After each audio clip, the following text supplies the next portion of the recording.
So we're going to take a look at this multi-pocket right here. We've got one pocket but two different depths, so with two pockets as it were. We've got to figure out a way to machine this. First I'll do a setup, make sure that's done correctly, and then let's talk about how we're going to do this. We're going to machine this. I know it's a triangular shape, but if you think about it, it's really a square or a rectangular shape to this depth. And then it's a triangular pocket for the second operation. You cannot do this all at once.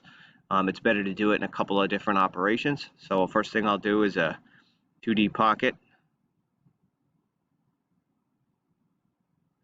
And I'll select my tool.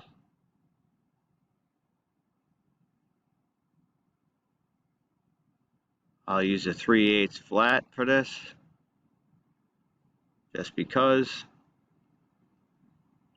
My geometry I'm going to select is this pocket, because I want that rectangle cut.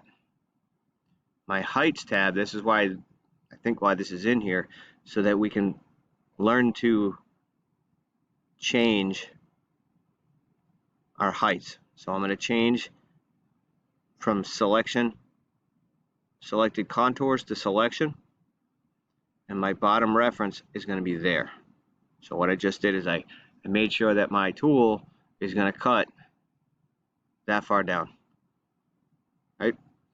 I'm going to make sure stock to leave is not checked off, and I might do multiple depths here and make my roughing step down 0.1875. So half of the 3/8 is 3/16. And I'll click OK, and let's see what happens. Oh, it worked, but it gave me a safe distance situation. But it worked, so I'm going to leave it for now. Let's simulate that.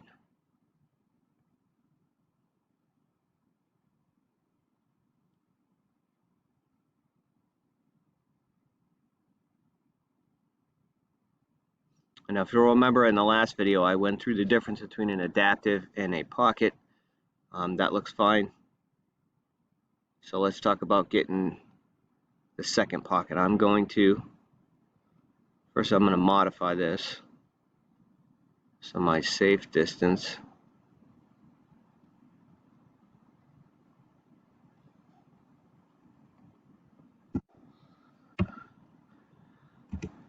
is there, and get rid of that error.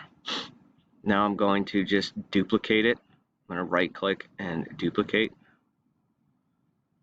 So all I have to do now is go through and modify this, change my geometry to that,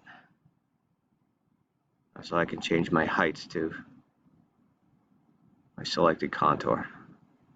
Let's see what happens. So all my settings, my stock to leave, all that stuff is all saved from the last operation. If I duplicate this, if I do a new 2D pocket, if I come up here and do 2D pocket again, I have to enter all that stuff again. So if you're using the same cam strategies, you can duplicate them. Just make sure you change your contours and your geometry. So if I want to simulate the whole thing, I'm going to go ahead and click the setup.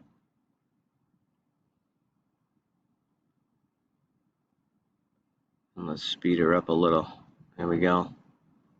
And I should be good to go with that. So this is again what you'll turn in on your documentation.